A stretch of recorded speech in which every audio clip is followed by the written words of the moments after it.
So, again, very welcome to this very special evening of every Friday that we have a weekly meditation and live harp music. And today we have a fortune to have a very special guest with us, Brother Charlie, who is visiting from Australia. And he is an international coordinator of Brahma Kumaris and practicing meditation from over 40 years. And we also have a very insightful talk. Today's topic is love, strength, and hope. And on the harp, we have our sister Kyoko, who is a certified healing harpist and Raj Yogi for over 20 years. So we would listen and the talk and also really deeply experience meditation.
While listening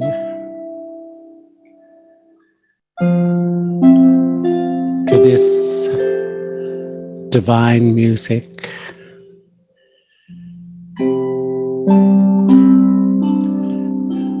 just allow yourself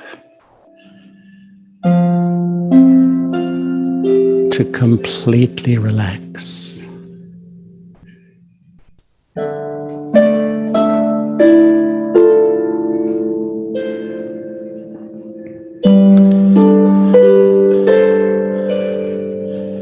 Feel yourself letting go.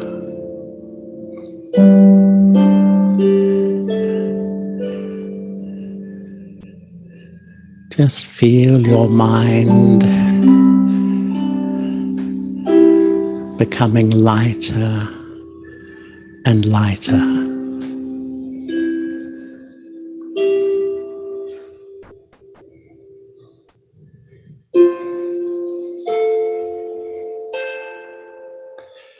At the heart of a beautiful life is love, strength, and hope.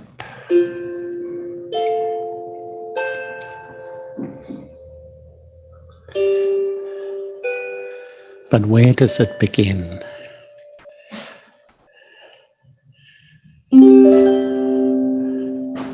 How can I begin the journey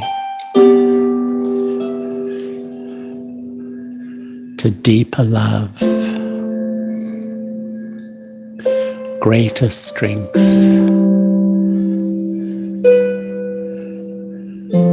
and real hope in my heart?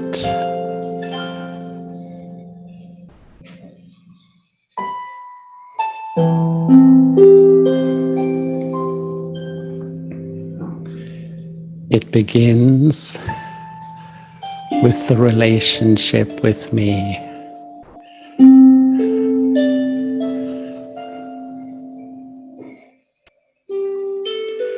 When I have a loving, healthy relationship with myself, strength and hope spring automatically.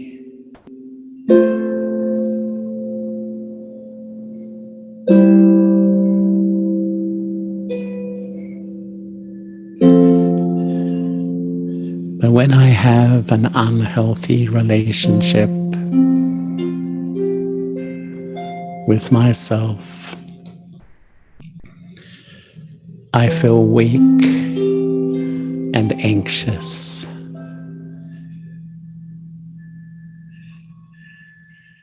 In these next few minutes, let me ask my heart honestly, how do I treat myself?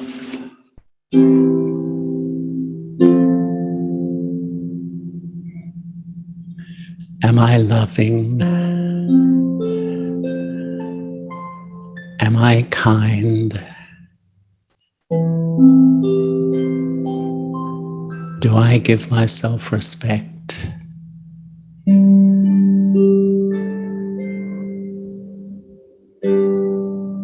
Do I forgive myself when things go wrong?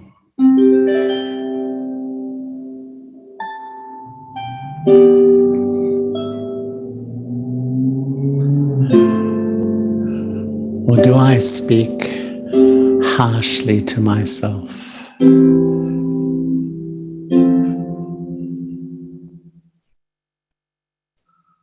Do I create self-talk that is always critical and negative?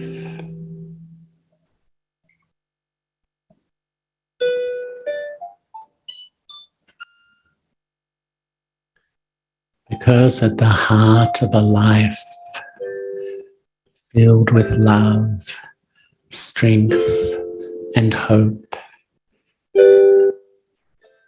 is a relationship with my fundamental and true self.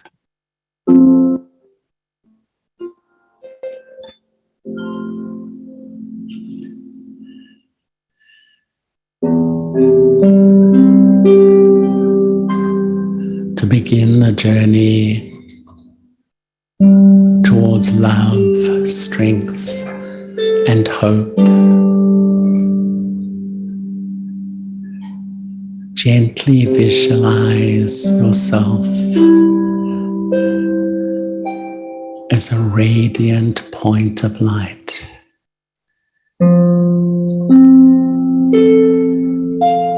Sitting lightly in the forehead. This is I, the eternal soul, the one who's lived before this body and will continue after this body.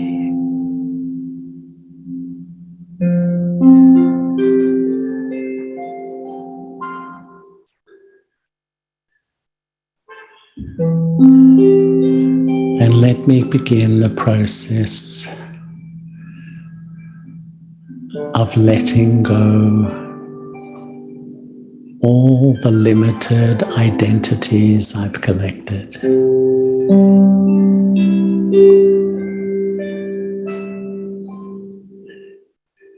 Just feel yourself letting go, identifying with what I do.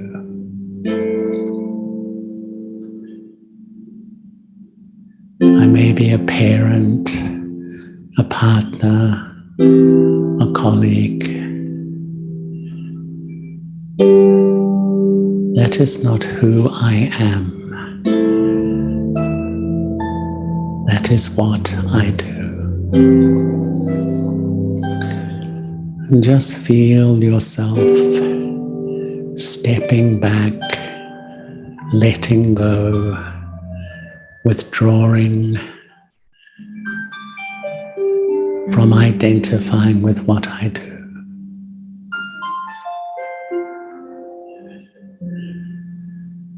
And now visualize your body sitting in the chair. Just for a moment, observe all the labels of your body. Your gender, your color, your age, your nationality, your religion. These are all temporary labels. They are not who I am. Let me continue this journey to a deep relationship with my true self.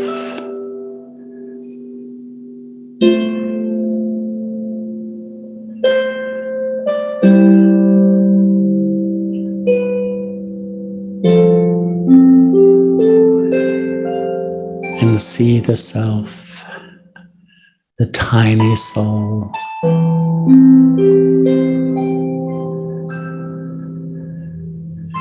and feel a deepening relationship with my permanent self. The more I remain aware of who I am, the stronger I feel.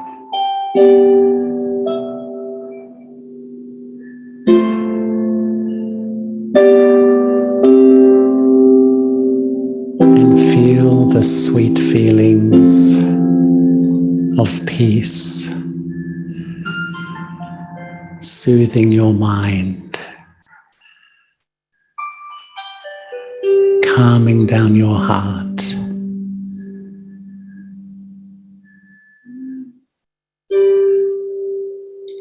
And in this state of soul consciousness, visualize the lover of the soul, the ocean of love, the divine, the supreme amongst all souls.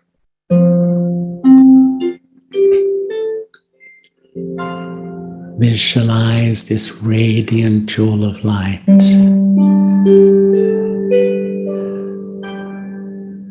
the one relationship that is permanent. I, the soul, in love with my eternal parent.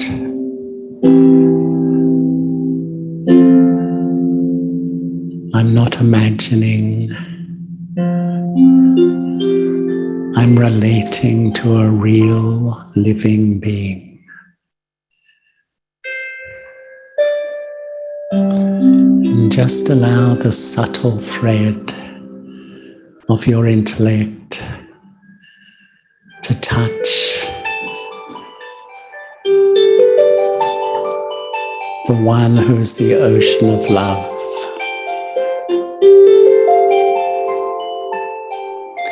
Just visualize yourself connected with this unlimited source of pure divine love.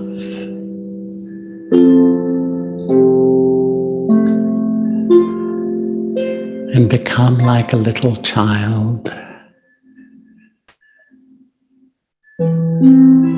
and allow yourself to be completely loved.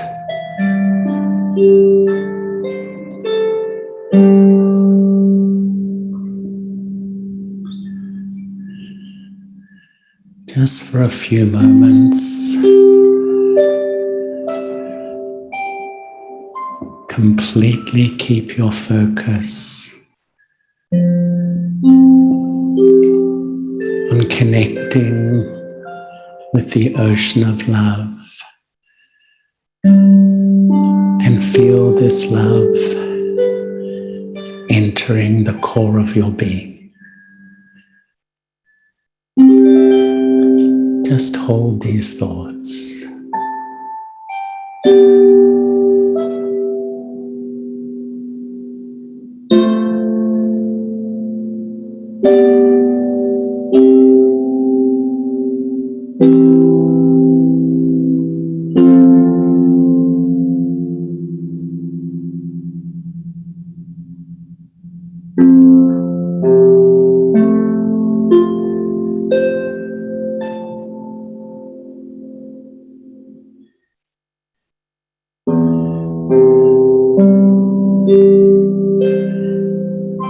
Keep holding the feelings of connection with this unlimited source of love. And feel it healing you.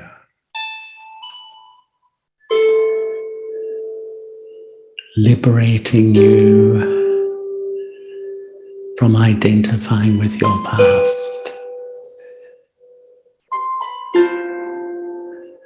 This love has the greatest power. This love will fill me with so much strength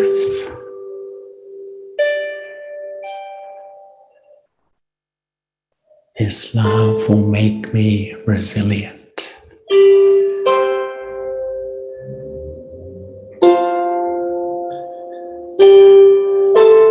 And it's this love that will restore my self-love, my self-respect.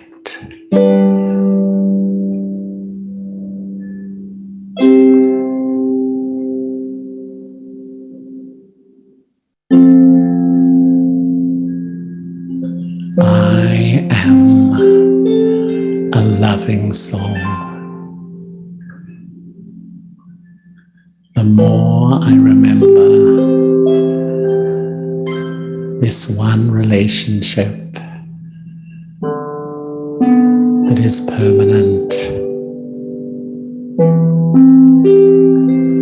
I absorb this love into my life.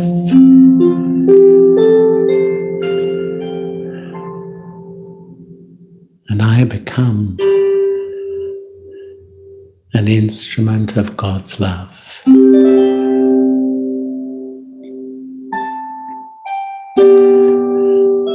This love fills me with so much hope.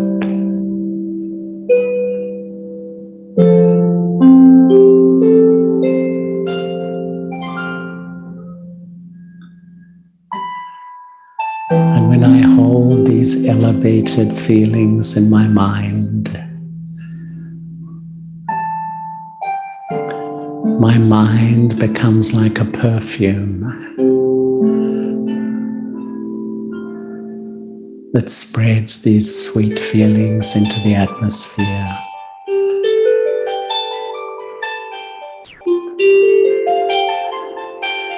Everyone can feel my mind. And when my mind is in love with God, when my self-respect is restored,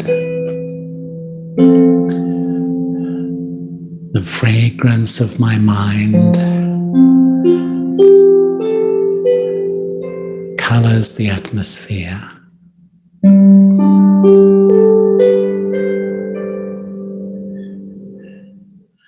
This is the most beautiful life.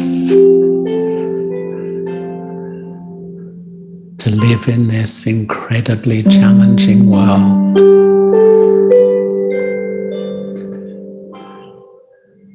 But to be an instrument to spread love, strength, and hope.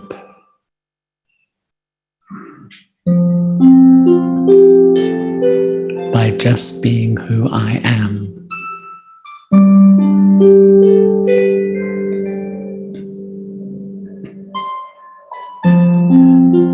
My eyes radiate love. My face radiates mercy.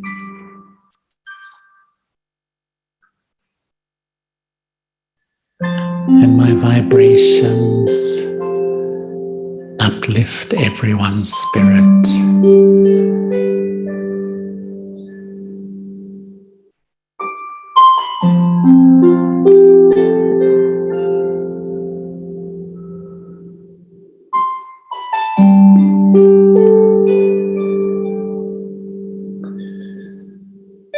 The world is going through massive transformation.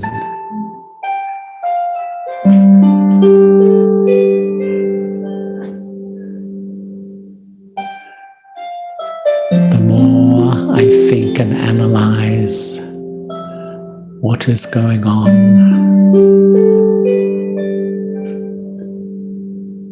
my vibrations contribute to the negative atmosphere.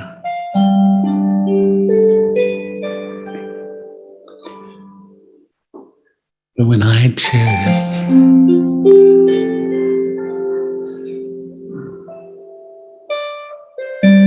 to live in soul consciousness,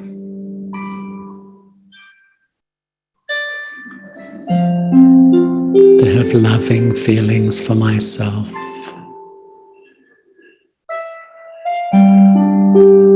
and to fill myself with this divine love, I can become an instrument for change.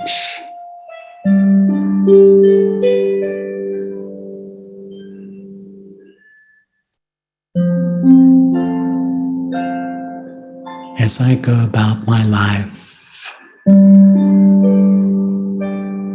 whether in my family, in the workplace, even a casual acquaintance on the street, let me offer them love, strength, and hope.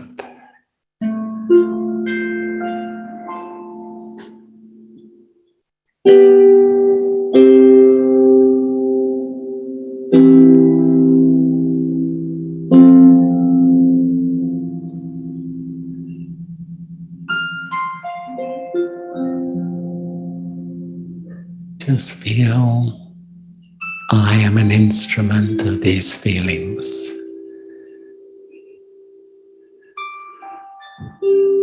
And the more I become the instrument,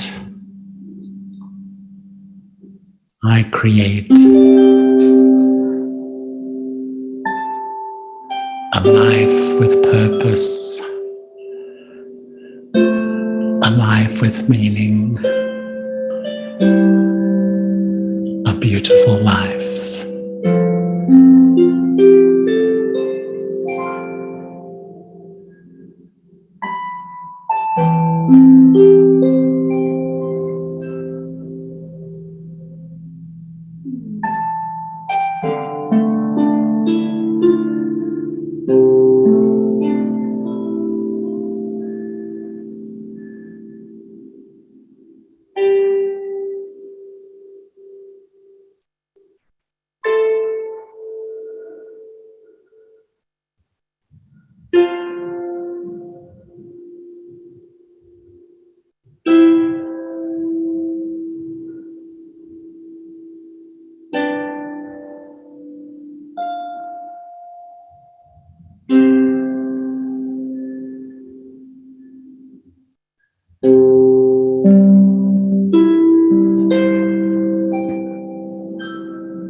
Om Shanti.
So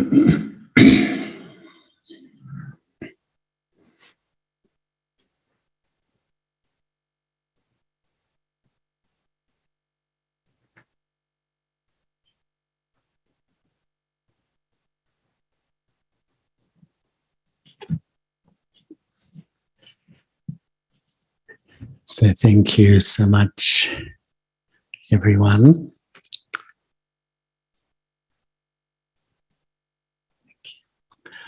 And a special thank you to Sister Kyoko. Did you feel an angel was playing the harp? Everyone felt it. What I'd like to do is just share a few thoughts, and then we'll have some time for a little bit of chit-chat, discussion, questions, and so on. And really, it's a beautiful subject, isn't it? Love, strength, and hope. And I think these three things really create a quality life.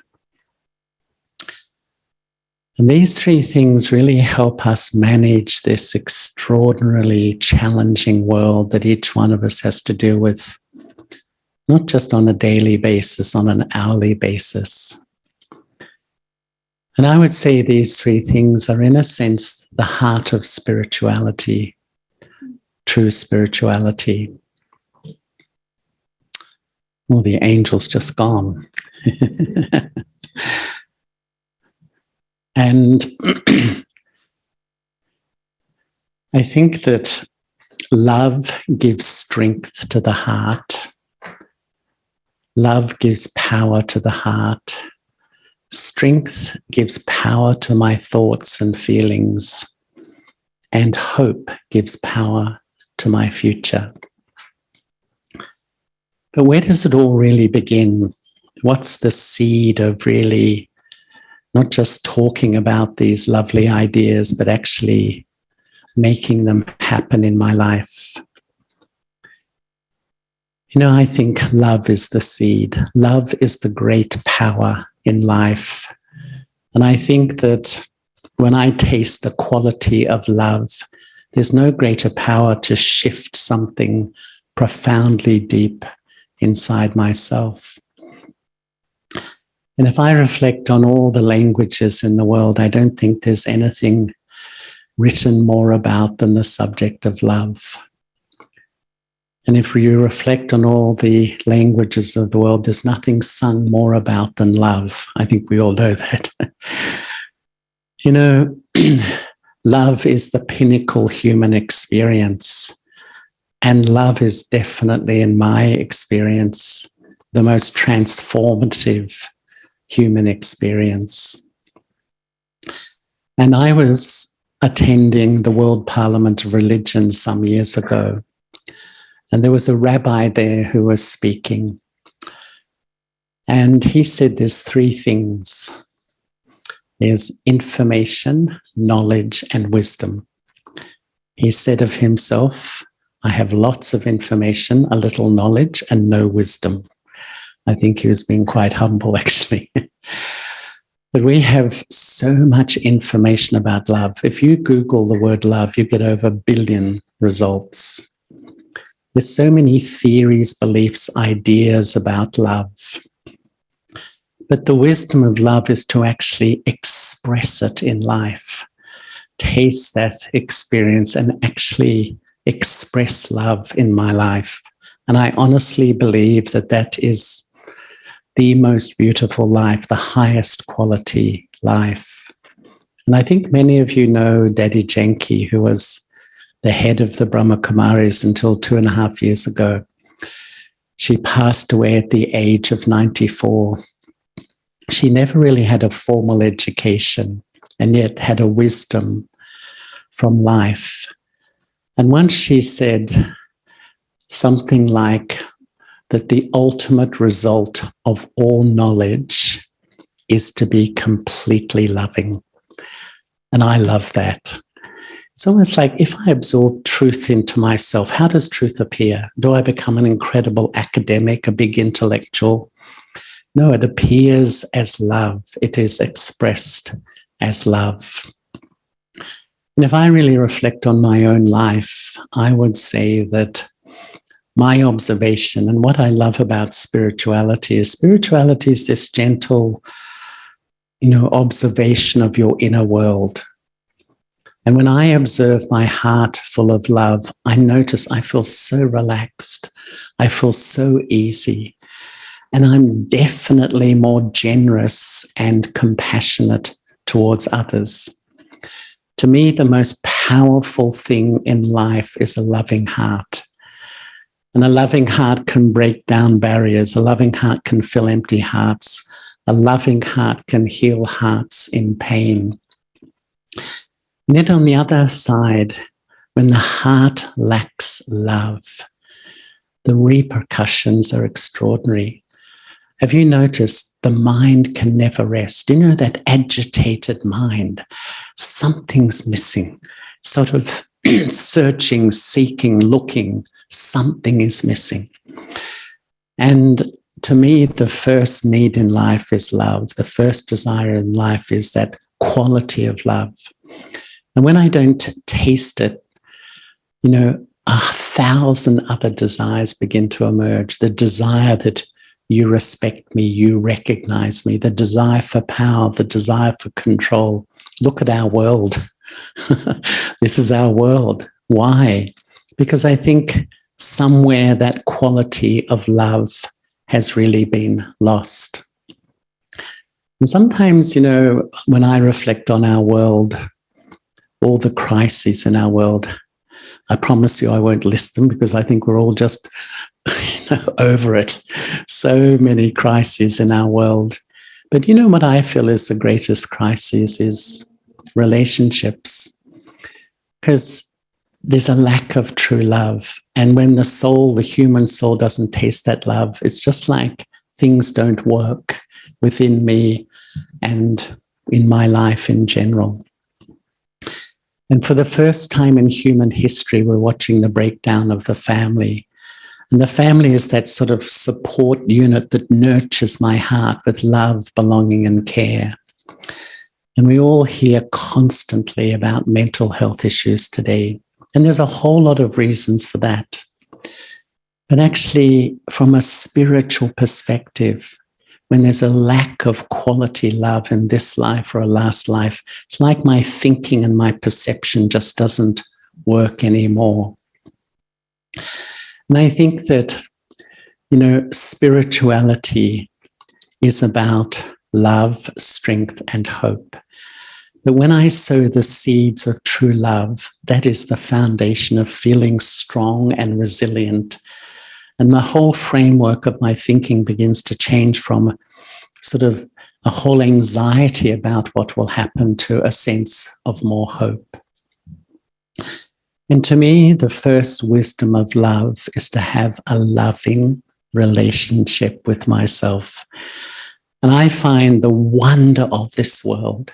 We are so educated about the world outside, but it seems we are so uneducated about the world inside. The hardest thing for most of us is to have a sustainable, loving respect for myself. And if I can't respect myself, will I respect the environment? Will I respect other people? Will I respect society? I don't think so. And, they talk about emotional intelligence, which is a wonderful ability to build rich, loving, sustainable relationships with others. But spiritual intelligence is the wisdom to build a rich, loving, sustainable relationship with me. This is the seed of inner strength. And when I'm able to do that, it's like the healing process begins. And sometimes I think the first relationship in life is with me. And when that relationship is unhealthy, it pollutes each part of my life. It affects how I feel. We all know that.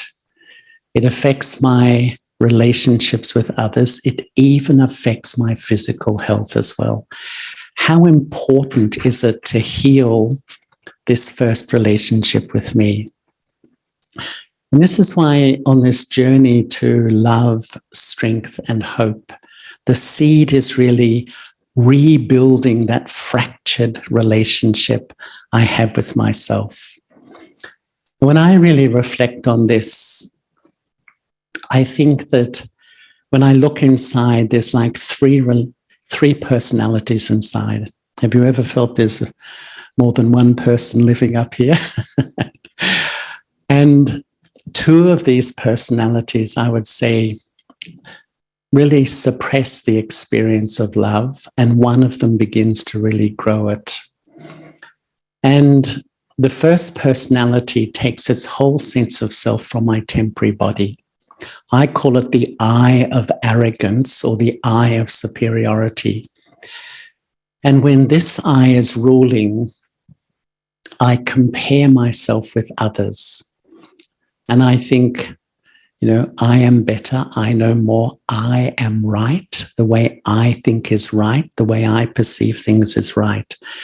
But when my ego is ruling in my inner world, when the eye of arrogance is ruling, when it comes into my feelings, that's when I feel so easily insulted, disrespected, not valued, excluded, sensitive.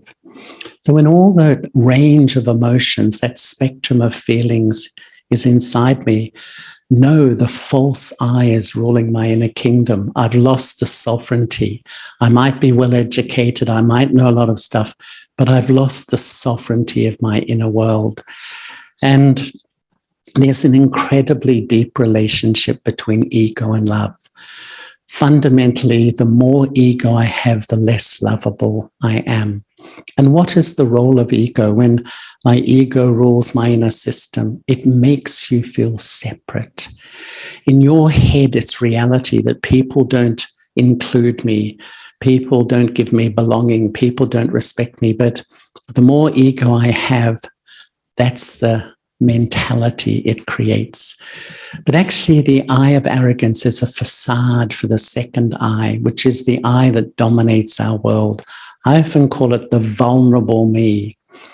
And this is the eye of lack of self-respect, or the eye of inferiority. This eye also takes its whole sense of identity from all the labels of my body. What's common to all of them? They are all temporary.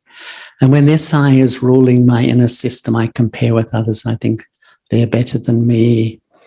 They don't love me. They don't respect me. And when this eye is ruling and it comes into my feelings, that's when hopelessness kicks in. I feel hopeless, inadequate, unworthy, inferior, depressed, I would say. And in psychology, depression is it's like a sadness inside that my dream in life to be loved and valued hasn't happened. But in spirituality, depression is like a mourning for the loss of my true identity. Who am I really? So I want to have a loving relationship. I want to be strong. But when I'm deceived by this false sense of self, what happens is one day I'm up, the next day I'm down. One day, 1 hour I'm flying, the next hour, this incredible roller coaster as the eye of arrogance and the eye of lack of self-respect are dominating my inner world. And really what spirituality says is the third eye is the original I, the eternal soul. And when I begin to think of myself as a soul, this point, a point so subtle. In mathematics, a point exists, but has no length, breadth, or width. I am such a subtle entity. I've lived before this body. I had no labels. I come into it. I think I'm the temporary labels, and then I leave and adopt another set of temporary labels. But as I begin to get to know myself, that I am an eternal, immortal point of life energy. That's the reality of the self. I'm like acting through this body. My own experience is it's like coming home to a place in myself. You just feel so comfortable. You know, with that lovely feeling when you just feel connected with your fundamental self. You feel so easy, so comfortable. You take all the pressure off yourself to look good, to be something. You know, out there today, it's like you have to have an image, you have to be noticed or something. And it's like the beginnings of a healing of a relationship with the self. Because I feel that when I'm able to do this, I really start to reconnect not only with a loving relationship with myself, because the soul is really the only part of me that's truly lovable. You know, the body conscious part of me is not so lovable. But when I really reconnect with myself, I start the journey of feeling stronger, a natural resilience to deal with all the stuff the world keeps throwing at me. So the first wisdom of love is to have a loving relationship with myself. But the second is to have a loving relationship with the divine. And, you know, sometimes I think the subtext of our life is this search for true love. And if you think in your life, we all look for this. We invest our heart in relationships. We give everything. If you think how much you've given to your family and so on. And yet there's a huge human dilemma that no relationship is permanent. No relationship is permanent. Whether it's time, whether it's change, whether it's conflict, whether it's death, the object of my love will go. And the beauty of spirituality is that spirituality begins to explore the one relationship that's permanent, the relationship with God. And when I meditate, I love the feeling of just sitting down and letting go the temporary self, the consciousness, and literally feeling the soul sitting lightly in the forehead. Because when I do, I can look through the eye of the mind, the third eye, and see God. Because just as I am a soul, God is also a soul, a living, conscious soul. But I'm a soul that's taken birth and rebirth, and I've reaped the fruit. I know happiness. I know sorrow. I know all those gamut of emotions. But God is eternally uninfluenced, eternally pure. Not a concept, not an intellectual belief, but a real living soul. And actually, when we meditate, I'm connecting with this source. It's almost like the image I have sometimes is that all day you think your mind in a millisecond will plug in with a thought of the past. The next millisecond, what I have to do. The next millisecond, one of my family members, you're constantly plugging in. And each thing that you plug into, you are influenced by that. So if you plug into a bad relationship, your whole tone of your mind goes down. If you plug into something good happening, it goes up again. If you plug into the future and you feel anxious, it goes down. So this, whatever I plug into will influence me, and that's how I feel. And in a sense here, the logic of this is to really plug into a source that's constant and is full of all the spiritual nutrients that I need. The nutrients of love, of strength, of hope, and all these things. And it's a real living relationship. And these days, sometimes I feel if you say to a lot of people, sit down and meditate, I think there's such a yearning in the heart to meditate. But if we're really, really, really honest, it's not easy. And most people say there's such a pure wish to meditate well, But when I do it, my mind wanders everywhere. And subtly, I begin to think, I don't think I can do this. I don't think I'm good enough. Seems like everyone else can do it, but I can't. But this is why I love the word we use here is not so much to meditate, but to remember. Because remembering is natural. It's the most natural thing of your consciousness. Even as you're sitting here and I'm talking, you know, your mind will be remembering things you have to do. Your mind will be remembering people. You know, how many things and places have you visited in the last 20 minutes? It's darting around, connecting with so many things. And when you remember, three things happen. First, you connect. And whatever you connect with, secondly, it influences you. And thirdly, whatever influences you have a feeling or an experience inside. So if you're sitting here at this moment, the subtle thread of your intellect travels to a family member. You have a good relationship. The instant you connect, you're influenced by that love. You feel okay. But if you travel and connect with a family member you're not getting on well with, there's issues, there's problems. The instant the subtle thread touches, you're influenced by that conflict, you come down.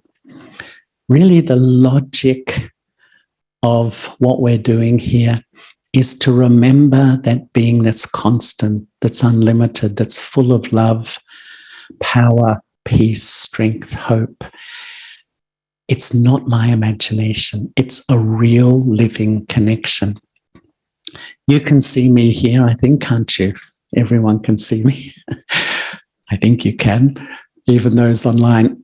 I'm a soul, but I'm expressing through my body. You can see me. I'm talking, I'm acting, I'm seeing. God is a soul like me, but does not have a body, but is real, conscious, and living. Because then there's a natural affinity and there's a natural relationship, which I have. And sometimes I think that it's like God's on the FM wavelength. And when I'm bodily conscious, when the soul forgets the self, I get absorbed in the temporary self, the image, the labels. I'm on the AM wavelength. I can believe in the FM. I know the FM exists, but I can't tune in. I'm on the wrong frequency.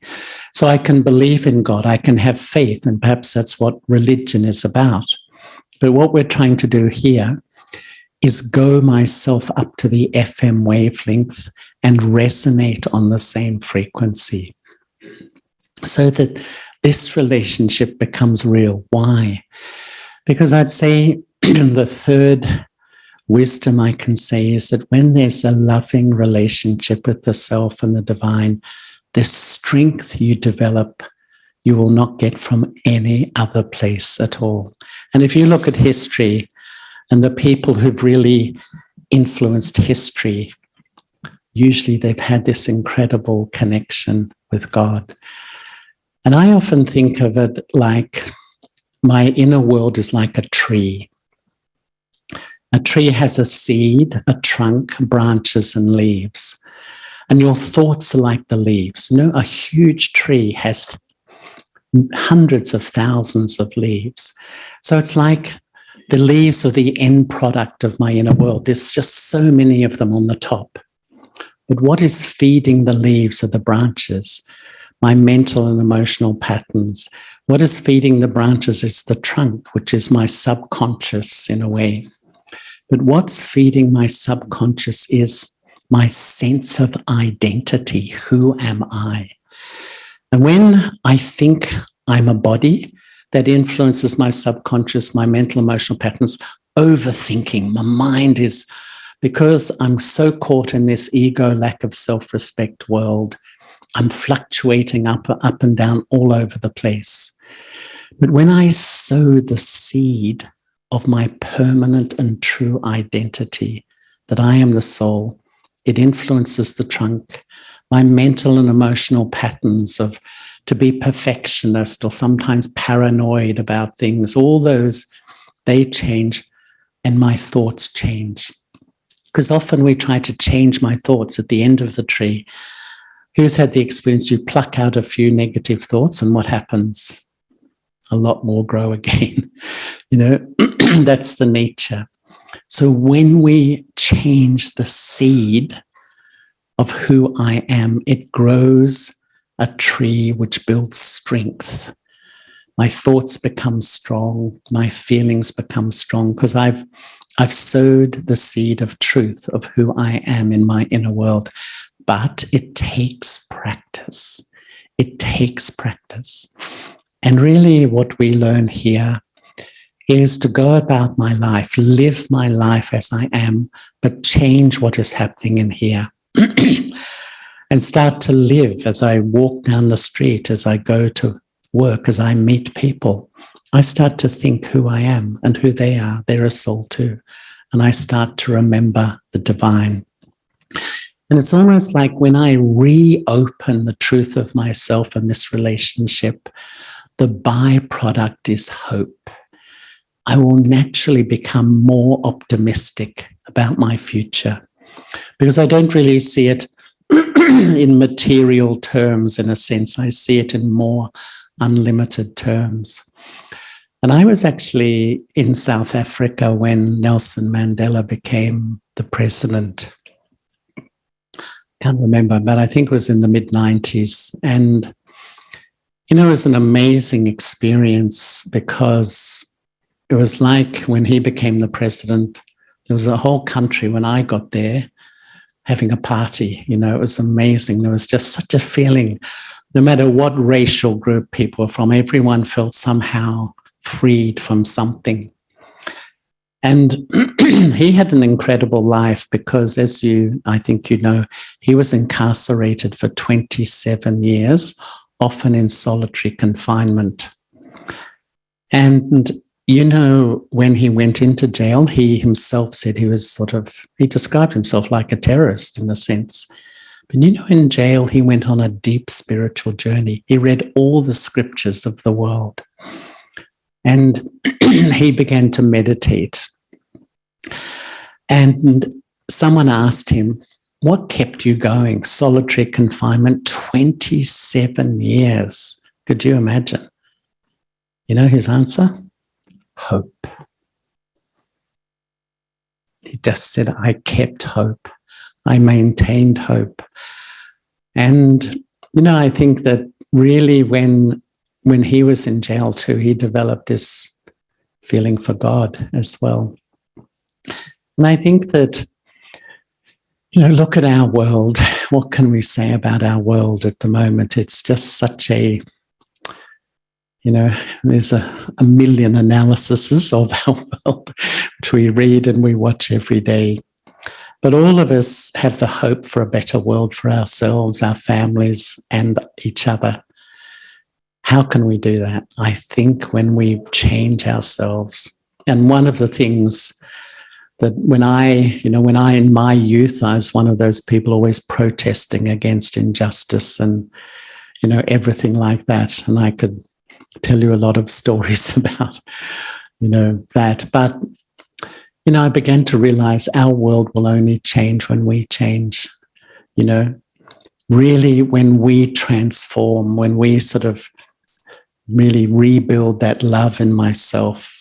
And when I do, rebuild a strength and a resilience, a strength to be patient, a strength to be tolerant, a strength to offer mercy to other people rather than judgment. All these sorts of things, that's real strength, that's spiritual strength, to be humble, these sorts of things.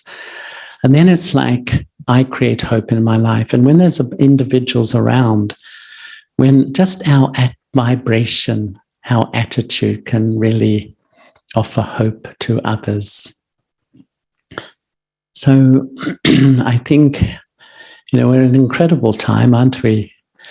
It's like sometimes I feel this like the one energy is just going so powerfully, probably a pretty negative energy, and yet at the same time there's a growth or a rebirth of a spirituality in the world as well. So it's like they're both like a confluence. Something old seems to be dying, but something new is being born. And I think that's what the spiritual path is, to renew myself, really become soul conscious once again, develop the link and get that incredible strength, inner strength and resilience to be able to manage this time and help those around me manage it too. So we're going to just open it up. And if I don't know whether anyone wants to share something, ask a question, whether online, we've got many online as well. And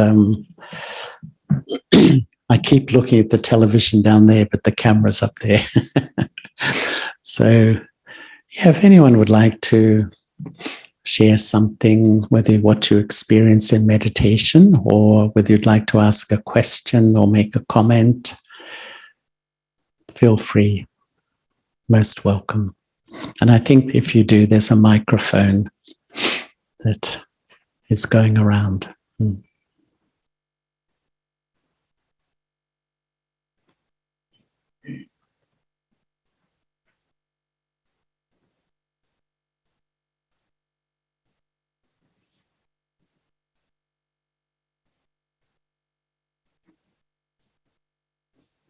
Thank you, Brother Charlie. My question is, how did you experience God's love that has made you a person who is loved by everyone?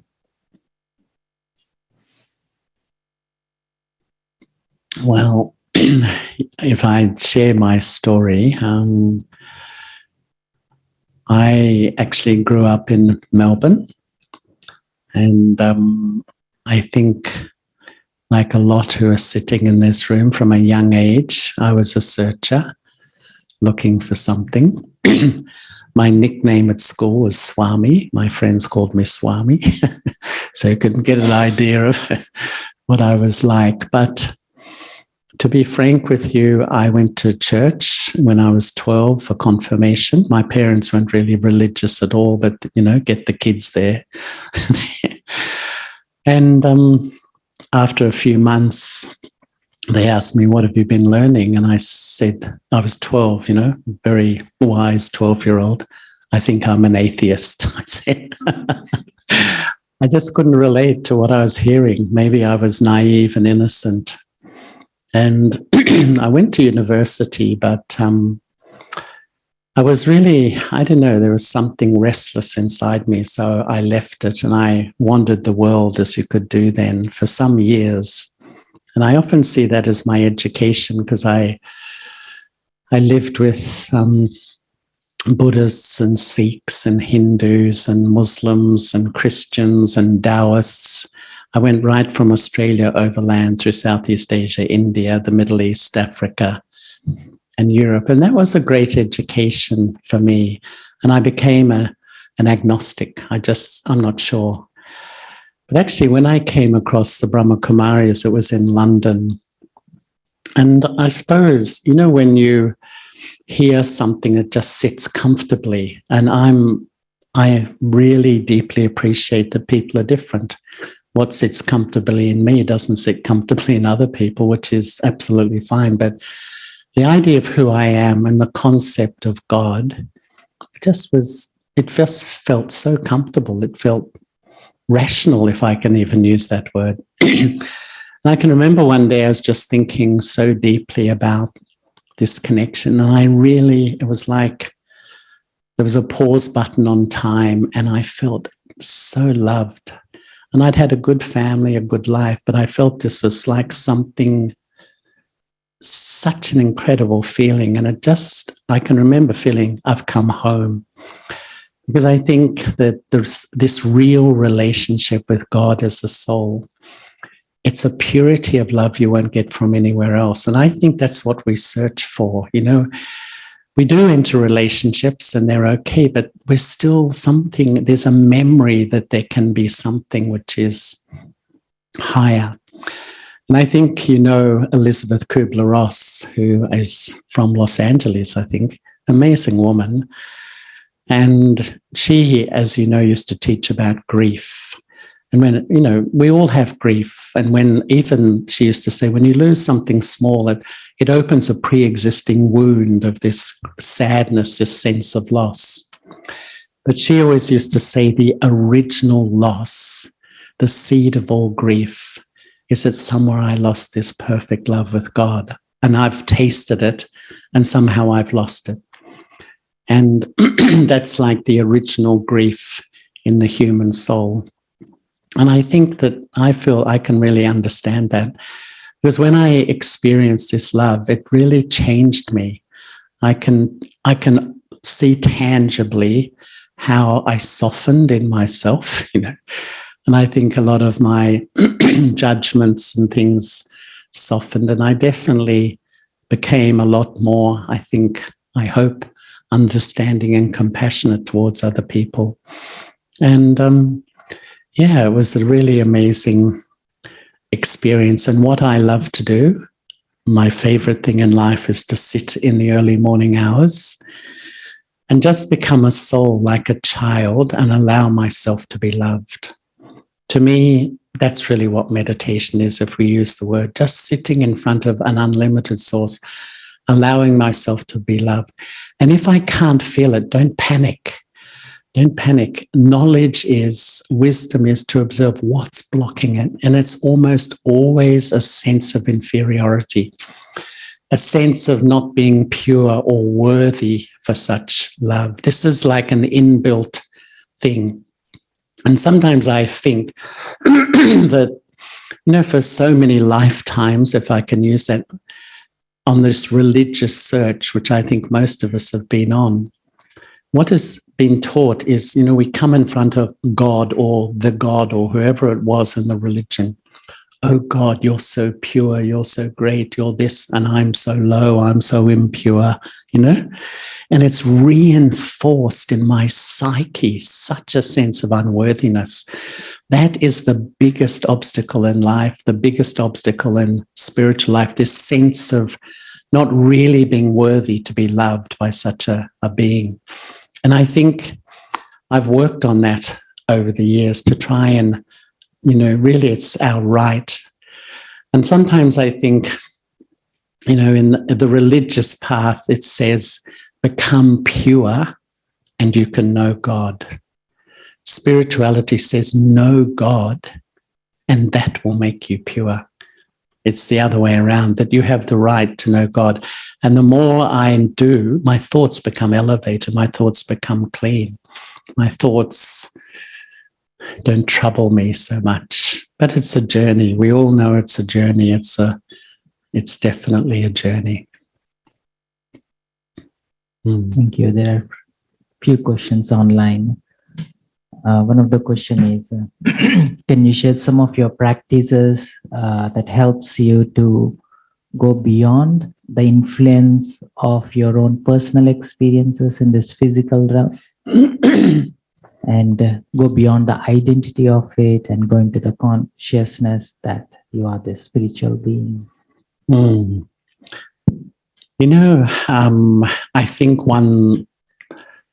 I think a lot of us feel, in a sense, when I was talking about ego and lack of self-respect, have you ever been amazed how sensitive you can be? The tiniest thing can hurt you so deeply. A word can just be like an arrow in your heart, that we've become so fragile, so delicate,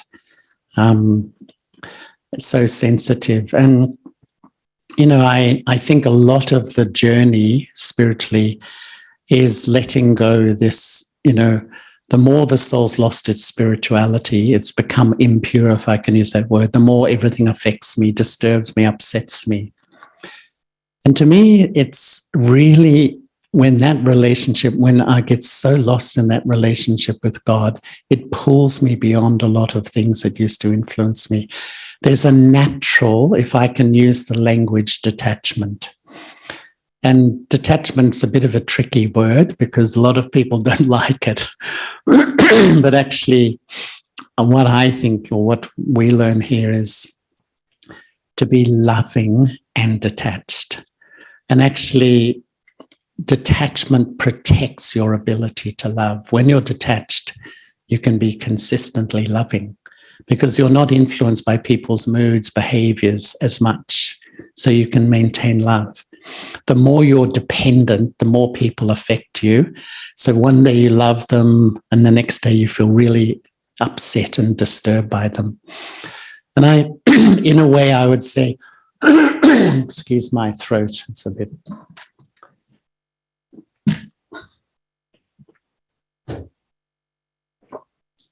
In a way, I would say that the spiritual journey is like letting go all that addiction to being influenced, this habitual pattern. Because sometimes I think that why are we like that? Because I'm empty inside. And when I'm empty inside, my mind is like a vacuum cleaner. You know, if you give me love, if you give me respect, I take it in like the vacuum cleaner. If you cooperate, but if you insult me, if you disrespect me, I take it all in. And then I blame you for everything. But actually, I've lost all my spiritual power. I've become so vulnerable and so weak. So everything disturbs me, and then I project it back on everyone else and everything. What I love about spirituality is we take responsibility for who I am. I become fully responsible for how I feel. Sometimes I think the first law of spirituality is I am responsible for how I feel. And when I have the courage to do that, I think incredible change can happen. And then I start to gently, over a period of time, educate myself through my self-awareness and my relationship with God to live in this world and not keep absorbing this world. Sometimes I have the image also, just think there's 8 billion human beings in this world. It's incredible, isn't it? 8 billion. Every human soul is a mind pumping out thoughts into the atmosphere. We are living in like a thought soup. All of us are in this thought soup. And when the majority of us, and it's not a criticism, are pumping out thoughts of anxiety, fear, worry, depression, we absorb it. You wake up in the morning, you feel okay, but after a while you just feel a bit rocky inside because this is the atmosphere. And spirituality is taking back the mastery of my mind, first of all, that I'm not just drinking in the atmosphere of the world. I'm starting to take back the authority of my mind. And when I do, even my mind becomes fragrant too, that I can change the atmosphere. To me, this is really, such a beautiful thing to do, that I go to work and my main aim at work is not so much the work, but to create a different atmosphere at work. And that's such a gift to other people when through the fragrance of my mind, I'm sure you've all met people, you just feel easy in their comfort, in their company. You don't feel judged or labeled. You feel light. You can be who you are because they have a mental state which is loving and respectful and open. And when many of us become like that, we start to shift the thought soup because we're starting to put a different vibration back into this thought soup. But it's a pretty powerful thought soup. And that's why, if you don't have a connection with God, some days you can feel so down. The future seems absolutely bleak. I feel just heavy inside about myself and my life. And unfortunately, too many of us are living like that. And that's why really, I think it's essential to do something on a regular basis for myself. It's really, I think, an act of love for myself to have a regular practice. Yes.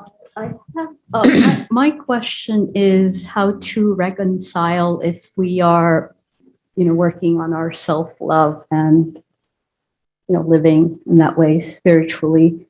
how to reconcile that with political activism or climate activism or trying to help the world and others in some way?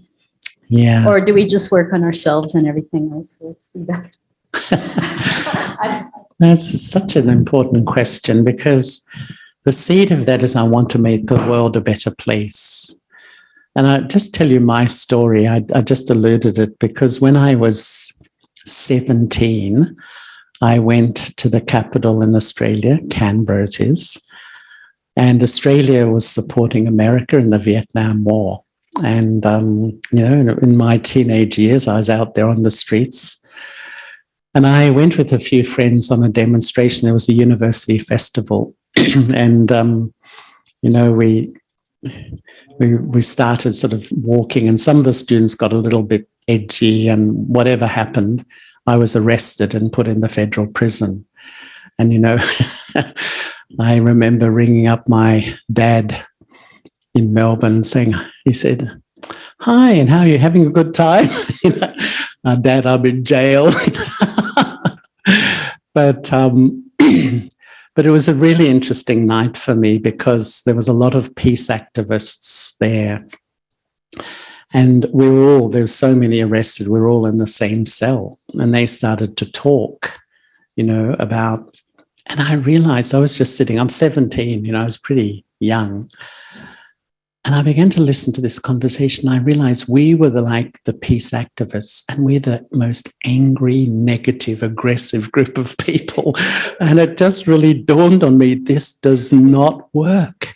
You're fighting the energy with the same energy, and that's really when my spiritual journey really kicked in, because I think that, when we change, the world will change. It has to be a change in consciousness, really. It's the only thing that's really going to shift. How does that happen? When many of us go on the journey of self-transformation, we take full responsibility, because the list of issues in the world is endless. It's just endless. Why? Because the seed is corrupted. There's a corrupted seed as we've lost the awareness of who we are. We've all got the ego of body consciousness. So I'm right and you're wrong. And that just colors absolutely everything. And when I can remove that seed, I feel then I'm really contributing to a genuine transformation. Doesn't mean that we can't be constructive, but I feel the energy of that constructive has to be loving and respectful. And what I learned when I was in South Africa from Nelson Mandela was that he respected his enemies. That's the most amazing thing.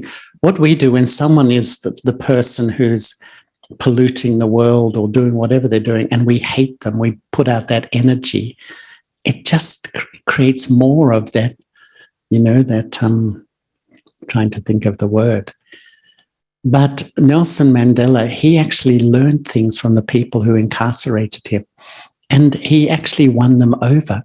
The most powerful thing is to respect the people who are the problem. And that, that's an incredibly powerful thing to do. If you have a conflict with another person, usually we just have so many thoughts of disrespect and anger and negativity. If you respect them and they get a genuine energy, they will come around to listen to you. You can actually open a dialogue rather than this sort of stalemate of egos that are just banging heads with each other. That's why I think really, unless we step into our higher nature, our elevated selves, this polarization in the world of I'm right and you're wrong, my way is the right way, your way is, and that polarization is so divisive, isn't it? It's just incredible division on so many levels. But in saying that, I think it's like we're going through a massive transformation in the world, which is all to do with human consciousness. And that's why I think what we do here, when we take responsibility for who I am and what I'm thinking, that's the most powerful thing to help change. And I was at a retreat once with some business leaders, and they were all in silence meditating. It was absolutely incredible. And a lot of them were saying that all over the world now, there's little pockets organically coming up, like us sitting here, who want a different way, completely different way. And they're popping up everywhere. You know, in all countries of the world, these little organic groups of people who don't want this old system, are not sitting around just blaming and projecting on all the people who are perpetuating the system, but they're starting to say, what can we do in ourselves to change? And you can feel, as much as the energy of the destructive energy seems to be growing, the spiritual energy is also growing. You might think I'm very optimistic, but I really do feel it. I really feel it. Mm. Thank you. So there is a question here online that's very interesting. Why is the concept of God so hard to grasp? As much as I meditate and think about God, it is challenging for me to keep my consciousness to stay connected. Could you share some of the tips and wisdom that helps us to grasp intangible concept of God? I think, we're all very, very different. And to be open with you, for me, I found religion difficult. And because religion sort of held God's, religion and God were associated with each other, I sort of threw out religion and God in a sense. But for me, I'm just telling my experience, when I separated God from religion, I think that helped me really, it's just a natural relationship, like we have a relationship. But when it's through a whole sort of lot of dogma and stuff, then that often is difficult. But I think the real reason God can be more a belief than an experience is that we're so body conscious. I have to become like God. I have to become soul conscious. And then the relationship becomes very tangible and real. But when in a sense, if you held the image, I am the soul sitting here, the conscious mind is here. But when my conscious mind is under the influence of my sense organs, meaning when I see something, I let in my eyes and I think. Now, if I see someone behave badly, it just triggers my mind. I hear a comment, it triggers my mind. In other words, my mind's under the influence of my sense organs. My mind is completely dominated by the external world. But when my mind is really, I learn how to have this relationship with God, then I observe more. I see things, I'm aware of things, but I don't let it come in my eyes, into my mind and drive my thinking. Or I hear things, I don't let it come in and drive my thinking in that way. So it's like I'm sort of becoming more self-aware, and when more soul-conscious I am, the relationship with God, the divine, whatever you like to say, becomes like a friend. I go about my life, I fulfill my responsibilities, but I carry that friendship, and that friendship, that connection gives so much support and strength, incredible support and strength. But it takes practice. And I would say the more I know and experience who I am, the closer I feel. That's why that first step of soul consciousness or soul awareness is so important for really making it real. So I'm not just sitting believing like a prayer in something. I'm really feeling connected and in relationship. Yeah. Thank you for your inspiring talk, Brother Charlie. I definitely resonated with those concepts of the three I's, the me, myself, the ego, and the lack of self-respect, and coming to the true I. My question is around we're sort of in this body, and sometimes it's hard to escape from the physical, tangible aspect of the body. And sometimes we, traumas or things that happen in the past almost have this visceral way to stick in the body, and like the body tends to keep score, they say.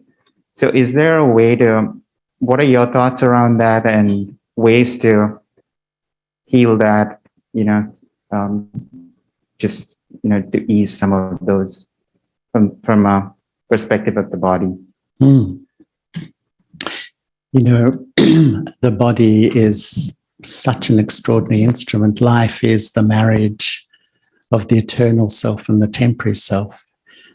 So, I think the more I become aware of myself, just imagine, and the quality of your thinking is very much calmer, more gentle, more loving. That energy, what's it going to do to the cells of your body? It's going to have a huge effect. Have you read the research of the effect of emotion on the physical body? It's absolutely amazing. There's such a relationship between fear and the heart. If I was to say there's a fire in here, what's the first thing that happens before we all run for the door? Boom, boom, boom, boom, boom, boom, boom. If every day I'm afraid, am I going to be good enough? Will I be successful? That fear is always putting pressure on your heart. It's just a little pump. In a sense, all soul consciousness is taking back the natural order, the sovereignty, the inner sovereignty. I am a human being, and the marriage is a beautiful marriage. But when I forget and I just think I'm a temporary body, I have so much ego and I compare with others and I position myself as superior and inferior. And look at the relationships in the world today, whether they are just human relationships, country relationships, there's so much arrogance, I'm right and you're wrong, or this sort of thing.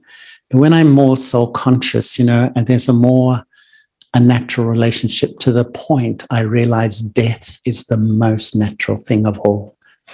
It's a part of life, isn't it? So we've just built up this culture which is based on falsehood, that death is, the worst thing that can happen. It's the most natural thing. It's not one of us will remain in this body. And so I've got to learn who I am. And the more I do, I realize that I live before this body. I came into the womb, and then I'm going to leave it. Sometimes I have the thought that, when you're born, what do you do? This is my mum, this is my dad, these are my brothers, these are my sisters, this is my city, this is my country. And then you sort of maybe get married, and this is my partner, these are my kids, these are my grandkids, this is my house. You build up this whole huge network. In 1 second, you leave it. The whole thing is gone, finished. We are so naive the way we lead life. We just build up this whole image. And the more I attach myself to this temporary image, the more I fear losing it. But spirituality says, enjoy life, love life through your body. But understand that you can't ever own anything. And actually, the more we become insecure and fearful, that's when we, attach my heart to all these people, temporary possessions, roles, responsibilities. The more I attach my heart, the more I fear. I am the one building fear and insecurity into my life. I'm the one doing it. And yet when I'm a soul, I enjoy life equally. I have possessions. I use them. But if they break or they go, it's life. I don't take sorrow from it. It's living life in a body, but as a whole new mental framework, a whole new understanding of really what is the purpose of life. Things. But, in saying that, it takes time, because we've all been brought up in this body conscious culture, all of us. So it's a change, but I find the more you practice, the happier you begin to feel. My question is, how do you keep hope alive when you've been waiting for so long for something to happen?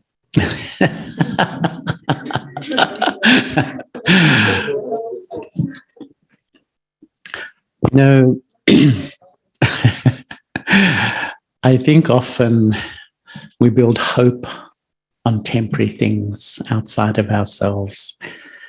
So sometimes they work and sometimes they don't. You know, the culture of life today is because we're a bit empty, we do actions with a big desire.